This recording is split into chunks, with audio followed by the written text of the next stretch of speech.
कृष्ण कृष्ण हरे हरे हरे राम राम राम हरे हरे हरे कृष्ण कृष्ण कृष्ण हरे हरे हरे राम राम राम हरे हरे हरे कृष्ण कृष्ण कृष्ण हरे हरे हरे राम राम राम हरे हरे हरे कृष्ण कृष्ण कृष्ण हरे हरे हरे राम राम राम हरे हरे हरे कृष्ण कृष्ण कृष्ण हरे हरे हरे राम राम हरे हरे हरे कृष्ण कृष्ण कृष्ण हरे हरे हरे राम राम हरे हरे हरे कृष्ण कृष्ण कृष्ण हरे हरे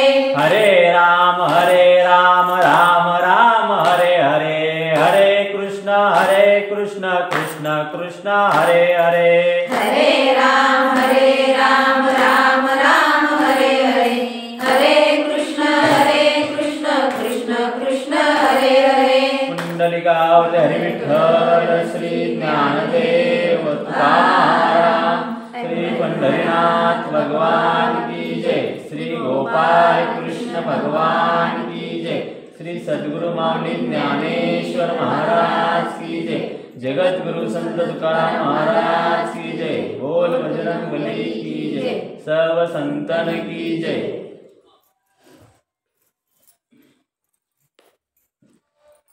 ओम नमो जी आद्या वेद प्रतिपाद्या जय जय सविद्या आत्मरूपा देवा तुझी गणेशु सकलार्थमती प्रकाशु मने निवृत्तिरासु अवधारी जोजी मने निवृत्तिरासु अवधारी जोजी पुंडलिक हरी विठ्ठल श्री ज्ञानदेव तुकाराम श्री पंढरीनाथ भगवान की जय श्री गोपाल कृष्ण भगवान की जय श्री सद्गुरु माऊली ज्ञानेश्वर महाराज की जय जगत गुरु संत तुकाराम महाराज की जय बोल बजरंग बली की जय सब संतन की जय।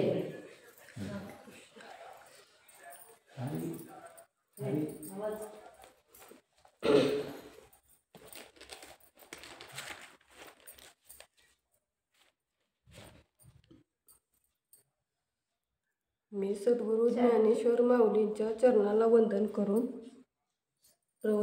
प्रवचन सेवेला आरंभ करत आहे। माझे गुरु श्री सद्गुरू टेळे महाराज यांच्याही चरणाला वंदन करून मी प्रवचनाला सुरुवात करत आहे। रामकृष्ण हरी। अध्याय 9 ओवी 395 पै भक्ती एकी मी जाणे ते तसाने थोर न म्हणे आम्ही भावाचे पाहुणे भलते या।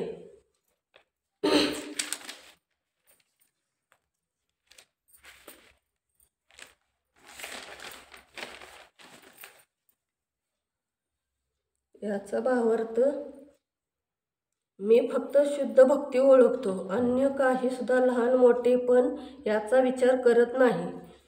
जो अनन्य भावाने मला हाका मारतो मी आपणहून त्याच्या घरी जाऊन उभा राहतो।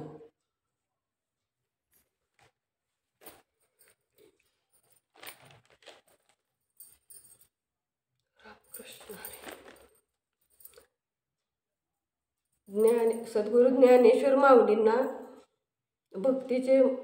आपल्याला भक्तीचे महत्त्व असे सांगायचे आहे की पै भक्ती एकी मी जाणे म्हणजे भक्ती म्हणजे नामस्मरण। भक्ती म्हणजे नामस्मरण।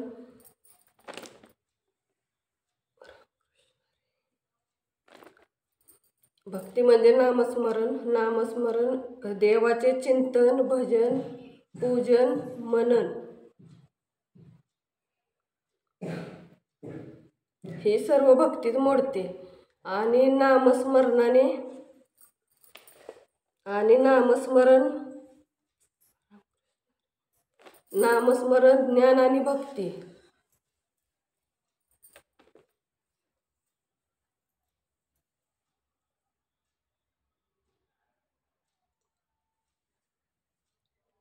भक्ती यांचं अतूट नातं आहे. आपण नाम कसे घ्यावे? आपण नाम भावाने, मनाने घ्यावे. नाम भावाने, मनाने घेतले तर आपला भाव शुद्ध होतो. ते आपल्या चित्तात रुजते. ते रुजले की आपल्या चित्तात रुजले की आपलं अंतःकरण शुद्ध होतं. आणि मग हळूहळू आपल्या मुखात ते सतत रेंगाळत राहतं, चालू राहतं. एकदा ते नाम मुखात चालू राहायला सुरुवात झाली, सतत ते आपल्या मुखात अंतःकरणातसुद्धा तोंड जरी बंद असलं तरी ते रेंगाळत राहतं. मग आपला भाव शुद्ध होतो.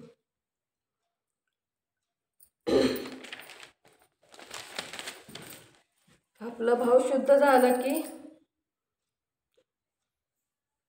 आपल्या अंतःकरणात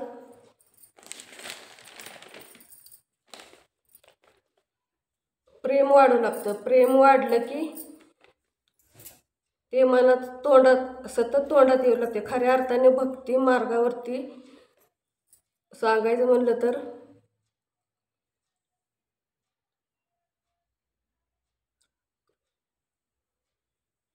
नाम, ज्ञान आणि भक्ती हे सूत्र आहे भक्तीचं.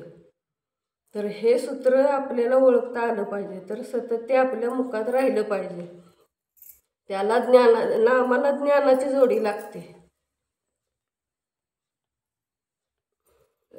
नामाला ज्ञानाची जोडी असायला लागते. नाहीतर आपल्याला माहीत आहे, नामदेव महाराज जे विठ्ठलाबरोबर बोलत होते त्यांची भक्ती परिपक्व नव्हती. त्यांना विसोबा खेचर यांच्यासारखे गुरु लाभले. त्यावेळेस त्यांची भक्तीत पूर्णत्वाला गेली. तसंच नामाला ज्ञानाची जोड असेल तरच भक्ती आपली पूर्णत्वाला जाऊ शकते. सांगायचं झालं तर उदाहरण म्हणजे आज्ञान. रामदास स्वामींचं आश्रम होतं. त्यात आज्ञान म्हणजे बरेच शिष्य होते. त्यात आज्ञान हा थोडासा वेगळा होता. सगळे शिष्य जरा हुशार होते. आज्ञान थोडासा वेगळा होता. तर सगळे असेच ऋषी आश्रमासमोर जमलेले असताना त्यातील एक शिष्य रामदास स्वामींना म्हणाला की आपण काशी क्षेत्रावर तीर्थाटनाला जाऊया. तर रामदास स्वामींनी विचारले की आपण गेलो तर मग इथं कोण थांबणार?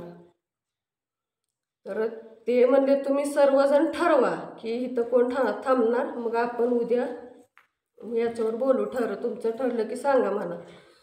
तर त्यावेळेस आज्ञान तिथं नव्हता. तेवढ्या भक्त शिष्यात तो आज्ञान नव्हता.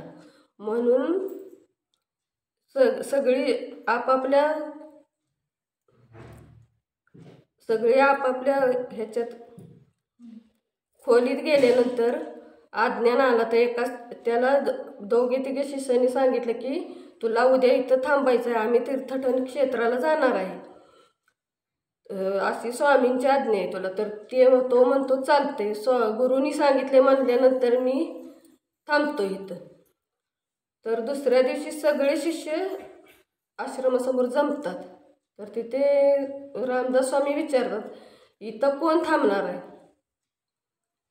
तर एक शिष्य पुढे येतो आणि म्हणतो इथं आज्ञान थांबणार आहे या.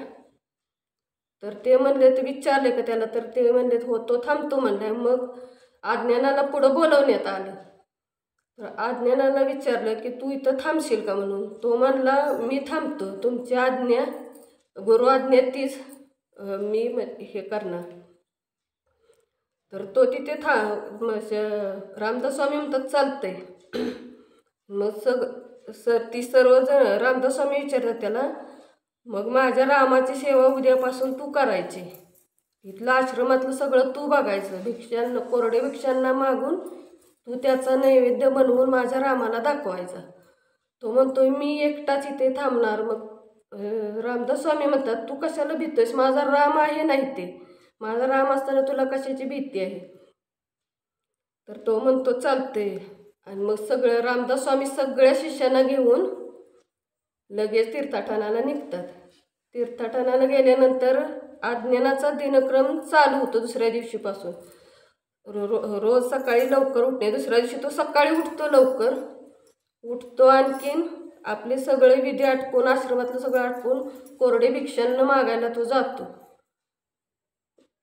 थोडे भिक्षांना मिळाले गरजेपुरते की तो परत येतो. ते अन्न शिजवतो. तो नैवेद्य तो रामापुढे ठेवतो.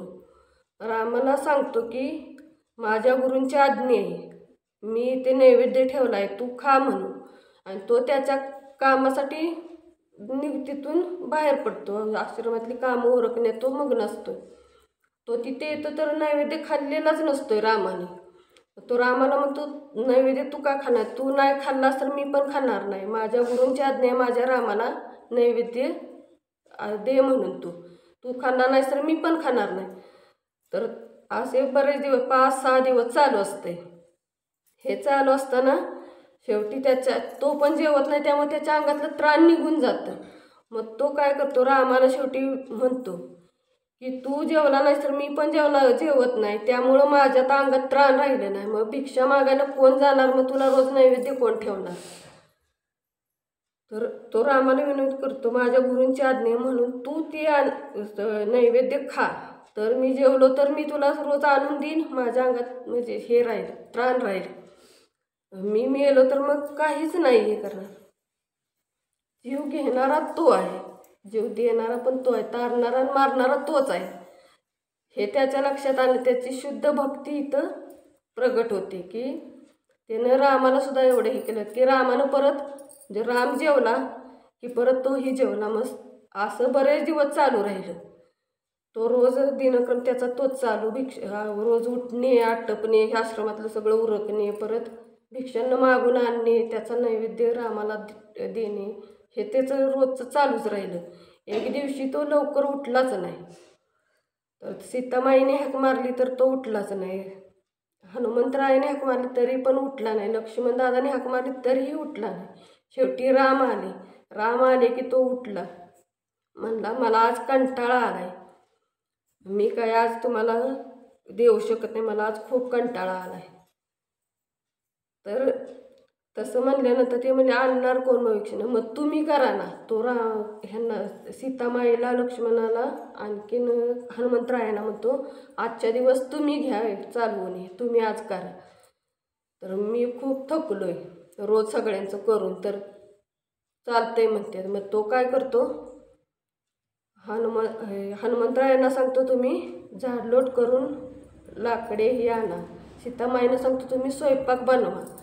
आणि लक्ष्मण दादाला सांगतो, तुम्ही झाडांना पाणी घालणे आणि केर काढणे हे कामं तो वाटून देतो. तो राम म्हणतो, मी भिक्षा न मागू. तो म्हणतो, ते तुम्ही नका आणू, मी आणतो, तुम्ही काहीच करू नका. तर मग ते राम विचारतात त्याला, मग मी काय करू?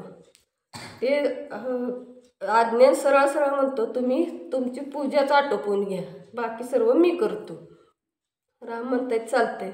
मग परत ते असे रोज असे करायला लागले. एक दिवशी सीतामाई जेवण बनवायला लागली. हनुमंतरायांनी लाकडे आणण्याचं काम केलं. झाडांना पाणी घालण्याचं काम लक्ष्मण दादाने केलं. भिक्षांना मागून आणायचं ह्याचं काम अज्ञानाचं. मग ते एके दिवशी राम म्हणले, आपण खीर बनवूया. खीर म्हणलं की अज्ञानाला गुरूंची आठवण झाली. अज्ञान म्हणायला लागला की माझ्या गुरूंना खीर खूप आवडते, मला असं वाटतंय माझ्या गुरूंना खीर मी देवावी. म्हणजे त्याच्या मनात ते भाव प्रगट झाला की माझ्या गुरूंना आवडते म्हणून त्यांना मी चाखायला तरी देवावी खीर.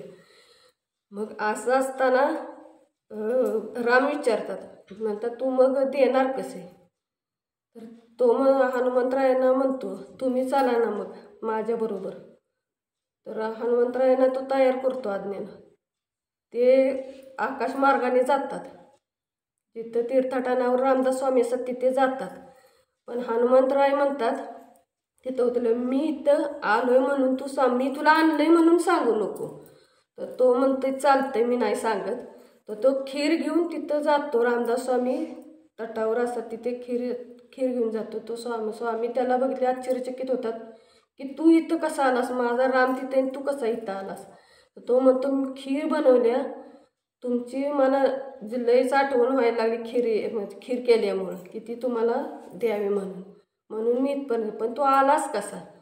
तर तो काहीच बोलत नाही, तो सरळ बोट दाखवतो हनुमंतरायांच्याकडं. मग तिथं रामदास स्वामी जातात, म्हणतात असं आलाय तो. तर हे कसं घडलं हे रामदास स्वामी अज्ञानाला विचारतात. तर अज्ञान म्हणतो सगळी घडलेली हकीकत तर अज्ञान सांगतो त्याला, सांगतो त्यांना स्वामींना. तर स्वामी म्हणतात धन्य आहेस अज्ञाना, तू दासाचा दास केलास तू भगवंताला माझ्या. दासाचा दास बनवलास, धन्य आहे तुझी भक्ती. अशी शुद्ध भक्ती पाहिजे. म्हणून पै भक्ती एकी जणी, अशी शुद्ध भक्ती भगवंताला आवडते की मनात कुठलाच काम, क्रोध, लोभ, मद, मत्सर ठेवायचा नाही. शुद्ध भावानं की मी दिवसभर सकाळी उठल्यापासून झोपेपर्यंत जे सगळं करन ते तुझ्यासाठीच करतोय असं भगवंताला म्हणायचं. जे सगळं खातो पितो सगळं तुझ्यासाठीच आहे. फक्त नामस्मरण अंतःकरणात इतक्या भावानं घ्यायचं की त्या देवाला आपलं म्हणावंच लागलं पाहिजे. एवढी नामाची गोडी आपल्या हृदयात उत्पन्न झालीच पाहिजे. ते गोडी ते भगवंतापर्यंत कळकळीनं घेतलं तर ते पोचूच शकतं. ती भोळी ती भक्ती भगवंताला आवडते. ती शुद्ध भक्ती भगवंताला आवडते. म्हणून ही भक्ती भगवंत जाणतात. पै भक्ती एकीमी जाणे, ते तसाने थोरन म्हणे. तिथं भगवंताने काय सांगितलंय, लहान किंवा मोठा हा मी जाणत नाही. तो कुठल्या उच्च नीच कुळीतला जातीला कुठलाही असू दे, मी त्याला भेदभाव करत नाही. मला सगळी भक्त समान आहेत, मग कोणीही असू दे. तर उदाहरण घ्यायचं झालं तर चोखोबांचं आहे. चोखोबा हे जातीने महार होते. तर त्यांना विठ्ठल प्रसन्न झाले, त्यांचं मन कशातच लागेना झाले. त्यांनी काय केलं, दर्शन पंढरपुरातून निघून गेल्यानंतर चंद्रभागेच्याच तटावर थोड्या दूर अंतरावर झोपडी एक बांधली. त्या झोपडीत ते दोघे नवरा बायको राहत होते. त्यांच्या बायकोचं नाव सोयराबाई. तर चोखोबांची भक्ती बघून त्यांच्या बायकोच्या पण मनात उपरती निर्माण झाली की आपण आपले म्हणजे पती करता येतं आपण पण केली पाहिजे. तिला सुद्धा तसा भाव प्रगट झाला. ती दोघेही अगदी तल्लीन होऊन कीर्तनात त्या रंगून जायची. तर विठ्ठल चोखोबांच्या बरोबर बोलायचे आणि हिला त्यांच्या बायकोला सोयराबाईला वाटायचं त्यांच्याबरोबर बोलतायत, मी इतकी ह्यांच्याबरोबरच दंग होत्या तर मला दिसत पण नाही तर माझ्याबरोबर बोलत पण नाही. तिच्या मनाला जरा खंत वाटू लागली. तिनं काय केलं, ती पतीला म्हणाली तुम्ही विठ्ठलाला आपल्या घरी का नाही बोलवत. तर चोखोबा म्हणायला लागले मी बोलवलं असतं पण आपल्या घरी येतील का, त्यांना आपण द्यायचं काय आपल्या घरात आल्यानंतर. तर ती म्हणती अहो येऊ द्या, आपण जे खातोय ती त्यांना देऊ आपण, असं चोखोबांची बायको सांगते, सोयराबाई सांगते. तर चोखोबा महाराज असे म्हणतात येई गरुड ध्वजा विटे सहित करीन पूजा, पुढं ठेवून या ताट वाडी कुटुंबी ते अन्न, तुम्हा योग्य नव्हे देवा गोड करून या जेवा. म्हणजे त्या विठ्ठलाला म्हणताय तू वेगाने ये माझ्याजवळ, विटे सहित आलास तरी चालेल, मी तुझी भक्तिभावानं पूजा करेन. आणि जे मी केलंय माझ्या जे घरात आहे साधारण म्हणजे अन्न आहे ते मी केले तेच तुझ्या पुढे, आम्हाला जे केले तेच ताट तुझ्या पुढे मी ठेवीन. तुम्हाला ते योग्य वाटना तरी पण तुम्ही ते गोड मानून खा असं त्यांना सांगायचं आहे. मग ते विठ्ठल दृष्टांत संध्याकाळी झोपल्यानंतर त्यांच्या स्वप्नात येऊन सांगतात की चोखोबा मी उद्या येणार आहे तुझ्या घरी जेवायला.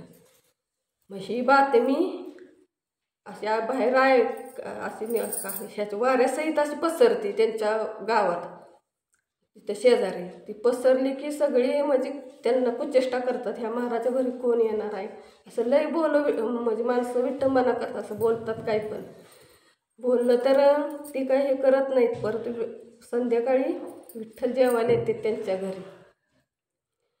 विठ्ठल जेवायला आले की त्यांच्या त्या ह्याच्यात झोपडीत अंधार असतो पूर्ण, तर ती ताट निरांजन ओवाळायला आणते विठ्ठलांना. तर त्या ज्योतीचाच फक्त प्रकाश पडलेला असतो. ती ताट ओवाळायला नेते, तिलक लावते, विठ्ठलांना ओवाळते. विठ्ठलांचा तेजोमय प्रकाश त्या झोपडीत पसरतो सगळीकडे. तर गावातील काही लोक खिडकीतून चोरून बघत असतात. तर त्यांना तो विश्वासच बसत नाही की खरंच विठ्ठल ह्या महाराच्या घरी आलाय. म्हणजे हा माणसाने भेदभाव केलाय की तो महार आहे म्हणून, पण देवाने केला नाही. मग ते बघितल्यावर नंतर माणसांच्या तळपायाची जमीनच सरकली. आणखी मग विठ्ठल म्हणतो सोयराबाईला की आता मला भूक लागल्या, जेवायला वाढ. तर सोयराबाई म्हणते, नाही उरली वासना तुम्हा पाहता नारायण. म्हणजे आता कुठली वासना मनात ह्याच राहिलं नाही माझ्या की तुमची भेट झाल्यामुळं मी अगदी आनंदून गेले. तुम्हाला पाहूनच मी उत्कर्षाने मग ती हेच झाली, आनंद तिचा पारावरच राहिला नाही. मग ते भगवंत जेवतात तिच्या घरी आणि परत वैकुंठाला निघून जातात. मग हे असं आहे भक्तीचं. ते तर साने थोरं म्हणे. मग देवानं कुठलाच प्रत्येक जातीतला संत झाला, पण देवाने कुणातच भेदभाव मानला नाही. आपल्यासारखीच माणसं म्हणजे भेदभाव करतात. आपण जर असं सांगायचं आपलं ह्याचं म्हणलं तर आपण होतो नको बाबा, ते आपल्या जातीत बसत नाही, आपण कसं त्यांच्या घरात पाणी प्यायचं, कसं त्यांच्यातलं खायचं, चहा पण नको प्यायला, जायला सुद्धा कधी कधी माणसं खंत करते ते कशाला जावा आपल्यातले नाहीत म्हणून. पण देवानं तसं न करता देवानं सगळ्यांना संभाव दिला आहे. म्हणून तशी भक्ती केली पाहिजे. कुठल्याही ह्याच्यात असं भक्ती तशी अंतःकरणापासून शुद्ध भक्ती केली पाहिजे. आम्ही भावाचे पाहुणे. तर देवाला काय आवडतं? भाव आवडतो, शुद्ध भाव.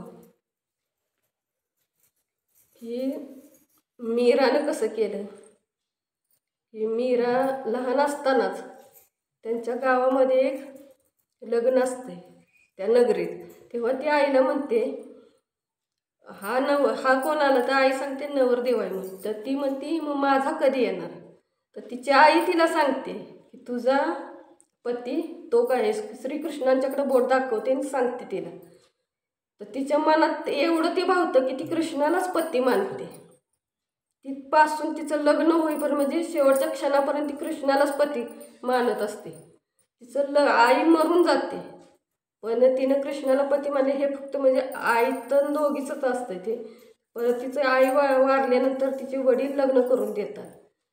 पण तिचा पतीसुद्धा तिला गुरु मानतो मीरेला. मीराला तर एवढी संकट, तिचा पती सोडला तर घरात सगळी तिला त्रास देत असते. ती घरातली नणंद, दीर, जाव सगळी, फक्त नवरा समजून घे कारण त्याने गुरु मानलेला असते तिला. तो तिला मदत करत असतो. म्हणजे कृष्ण भक्ती तो सगळ्या प्रकारे तिला जमेल तेवढी मदत करत असतो. घरात सगळं ते खाणं पिणं ते असं ह्याचं बंदच करतो, सगळं शाकाहार. म्हणजे सगळ्या बाबतीत त्यानं मदत केली. तर ती घरात सुद्धा संतांची सेवा करायची बोलवून मीरा, संतांची सेवा करायची.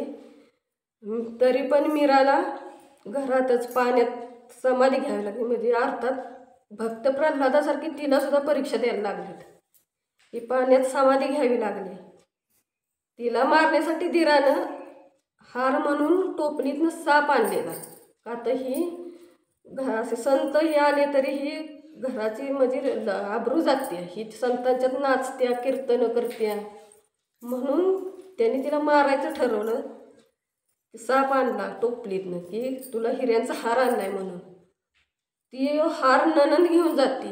ती ह्यात हार आहे तुझ्यासाठी आणलाय. ती उघडते तर खरोखर त्यात हार असतो. कारण तिचा भाव शुद्ध असतो की ती सारखं सतत तिचं नामस्मरण चालू असते कृष्णासाठी. मेरे गिरधर गोपाल सारखी म्हणत असते. प्रत्येक क्षणाक्षणाला ती गिरधर गोपाल हे म्हणतच असते शुद्ध भाव. त्या सापाचा हार होतो हिऱ्यांचा. समाधी घेतली तर गिरधर गोपाल तिला त्यांच्याजवळ नेतात. लवकर काय ती वर येत नाही त्या पाण्यातून सुद्धा. पण घरातली मूर्ती ती जिथं गेलेली असते श्रीकृष्णाच्या जवळ, ती मूर्ती तिच्याजवळ तिथं असते. ती ज्यावेळेस समाधीतून त्या पाण्यातून वर येते, शिक्षा केलेली असते का तर ती घरात संतांच्यात नाचत असते, कीर्तन भजन चालू असते त्यात, म्हणून ती शिक्षा तिला गुरुंनी दिलेली असते, कुलगुरूंनी. तर ती मूर्ती घरातली तिच्याजवळ कशी जाते हे सगळ्यांना आश्चर्य वाटतं. ती आली असेल तरी पण शंका जरा वाटते थोडी की तिनं काहीतरी कारस्थान केलं असेल असं मग घरातल्यांना तिच्या म्हणायचं असतं. पण ती श्रीकृष्णाची मूर्ती बघितल्या ननंदसुद्धा तिच्या साईडनं होते, बोलते की ही म्हणजे हिच्यात भक्तीची तेवढी ताकद आहे, शुद्ध भावना आहे तिची. ते झाल्यानंतर परत घरी गेल्यानंतर थोड्या दिवसांनी तिचा नवरा मरण पावल्यानंतर, म्हणजे मीराचा नवरा मरण पावल्यानंतर ती सतत सारखं भजन कीर्तन श्रीकृष्णाशी बोलायची. तिला वेगळ्या मनात ठेवलेली असते दिरानं. मग ती श्रीकृष्णाशी बोलायची, दिरानं वेगळाच अर्थ काढला त्याचा. तो गुपचूप तिथं जाऊन उभा राहायचा, कान देऊन ऐकायचा. तर ती तरी पण तो दार ठोठावून उघडून जायचं, सांगितलेलं दार लावायचं नाही, तोच गुपचूप जायचा. तू कुणाबरोबर बोलतेस सांग, म्हणजे असा संशय वृत्ती त्याची होती. पण तिचं तसं शुद्ध भाव होता. ती श्रीकृष्णांच्याबरोबर सतत ती त्यांच्याबरोबर बोलायची, सगळं सांगायची. ती ज्या ज्या वेळेस मूर्तीसमोर बसायची प्रत्यक्ष श्रीकृष्ण तिला दिसायचे. म्हणजे आजूबाजूला जे लोक होते त्यांना दिसतच नव्हते, पण तिला श्रीकृष्णांची मूर्ती दिसत होती, म्हणजे प्रकटच दिसत होते श्रीकृष्ण. सगळी म्हणायची ही वेडी झाली, हिला एकटीलाच दिसते. मग ह्या याच्यातनं परत तिला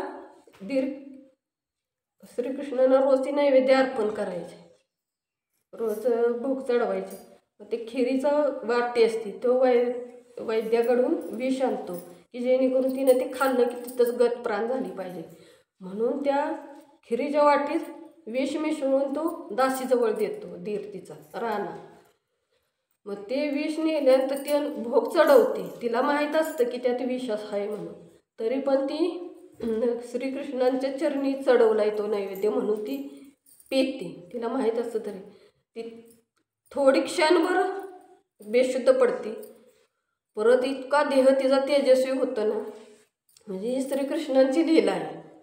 तिचा भाव एवढा शुद्ध आहे हे सांगायचं आहे त्यात तुम्हाला, की ती श्रीकृष्णाने तिचा भाव ओळखूनच व्यक्तीला तिचा देहच तेजस्वी झाला. त्या सुद्धा रानानं तिच्या दिरानं शंका घेतली की हिनं कांड केलंय काय. तर त्यानं ज्या वैद्याकडून औषध आलं त्या वैद्याला ते औषध सांगितलं, तू पिऊन बघ. मग तुम्ही दोघांनी कांड केलंय सकाळी, तर तू पिऊन बघ तरच मी विश्वास ठेव. तो वैद्याला प्याला लावतो, वैद्य पितून गत प्राण होतो जागच्या जागेच. आता काय करायचं मग ननंद जरा भीते की माझ्या नवऱ्याला शिक्षा होईल, कारण माझ्याच नवऱ्यानं सुचवलं की त्यालाच प्याला लावा म्हणून. मग ते मीराला बोलवते ननंद तिची की माझ्या पतीला वाचव, तुझ्याच हातात आहे आता त्या वैद्याचं प्राण परत आणणं. ती म्हणते मी हात काय करणार आहे, मी फक्त माझ्या गिरधर गोपालाला विनवू शकते. मग ती येते फक्त श्रीकृष्णांना विनवते की गिरधर गोपाल यांचा प्राण वाचव, यांची काहीच चूक नाही. तर चूक नसताना त्यांना तू हेच करू नको म्हणून त्यांचं तसं प्राण निघू शकत नाही. एवढंच बोलून ती फक्त त्या दंग होऊन जाते.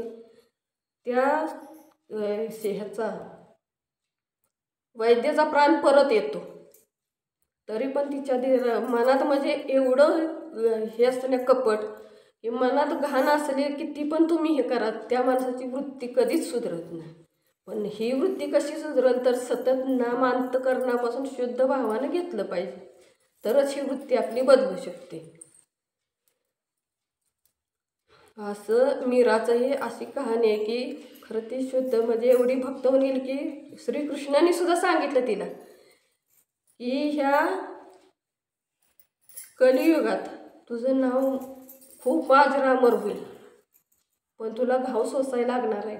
तिनं तुलसीदासांना सुद्धा पत्र लिहिलं होतं की घरात असं आहे, मला इथून न्या. तिचा पती वारल्यानंतर तुलसीदास इतक्या लांब होते, तर तिचं पत्र त्यांना मिळालं. त्यांनी सुद्धा तिला संस्कृतमध्ये लिहिलं, ते हे घरातल्या कुणालाच कळलं नाही.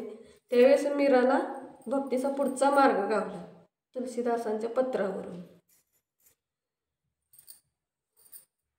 अशी शुद्ध भक्ती पाहिजे.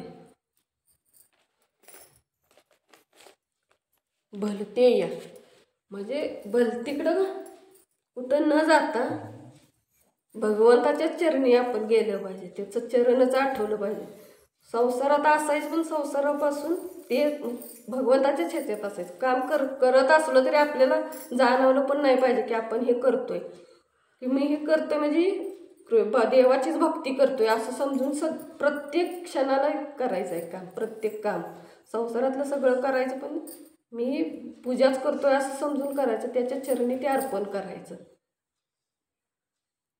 माऊलीने आपल्याला एवढं काही समजून सांगितलंय, पण हे आपल्याला घेता येईना. आपल्या देशात भारतात आपल्या एवढे संत आपल्या भूमीमध्ये होऊन गेले, पण ते थोडक्याच लोकांना कळालं. त्यांना काय आपल्याला सांगायचं आहे हे थोडक्याच लोकांनी घेतलंय. ज्यांचा भाव निर्मळ आहे, शुद्ध आहे, त्यांनाच हे कळालं. पण त्यांना सुद्धा अशी का म्हणजे माझ्यासारखीच म्हणला तरी चालेल, लोक अशी नावं ठेवतात की हा बाबा वेडा आहे. म्हणजे ते झालं असं की 10 जणांपैकी 1 जण चांगला असून 9 जण दारू पेलेले असते. ते म्हणते ह्यो बिन पेणाराच वेडा आहे. तसं ह्या समाजात आहे. म्हणजे कोणाला हे करून नाही म्हणत, मी माझ्याबद्दलच सांगते. तर तुकाराम महाराज म्हणतात की देवा तैसा करी उपकार, देहाचा विसर पाडी माझ, देहाचा विसर पाडी माझ, तरीच हा जीव सुख पावे माझा, तरीच हा जीव सुख पावे माझा, ठाव दे चित्ता राखे पाया पाशी, सकळ वृत्तीसी अखंडित. तुकाराम महाराजांनी सुद्धा आपल्याला एवढंच सांगितलं की देवाला काय मागायचं, की देवा आता एवढाच उपकार कर की माझं चित्त तुझ्या पायाजवळ राहू दे, एवढाच उपकार माझ्यावर कर, असं आपल्याकडून झालं पाहिजे. आणि हा देहाचा विसर पडला पाहिजे आपल्याला. हा आपण ज्यावेळेस भजन कीर्तन नामस्मरण करतो त्यावेळेस हा देह आहे असं लक्षातच राहिलं नाही पाहिजे की तो आणि मी आम्ही दोघंच आहोत, हे लक्षात आलं पाहिजे आपल्या. माझं चित्त सुद्धा ठिकाणावर राहून देऊ नको असं सांगितलं, फक्त तुझ्या पायाजवळच माझं चित्त राहू दे. सगळ्या वृत्ती माझ्या खंडित करून टाकतो. काय असतील माझ्या वृत्ती, देह, काम, क्रोध, वासना त्या सगळ्या, आणि माझं मन फक्त चित्त माझं सगळं तुझ्या चरणाजवळ लागू दे. आणि अंतकरणापासून घेतलेले हरीचे नाम आपल्याला द्वैतातून अद्वैताकडे नेते. व सद्गुरूंची भेट झाल्यावर भगवंत दूर नाही, फक्त आपले मन एकाकडे स्थिर असले पाहिजे. एवढे बोलून मी माझी सेवा पूर्ण करते. पुंडलिक वरदे हरी विठ्ठल श्री ज्ञानदेव तुकाराम, श्री पंढरीनाथ भगवान की जय, श्री गोपाल कृष्ण भगवान की जय, श्री सद्गुरु माऊली ज्ञानेश्वर महाराज की जय, जगद्गुरु संत तुकाराम महाराज की जय, बोल बजरंग बली की जय, सब संतन की जय. विठ्ठल विठ्ठल विठ्ठल विठ्ठल विठ्ठल विठ्ठल विठ्ठल.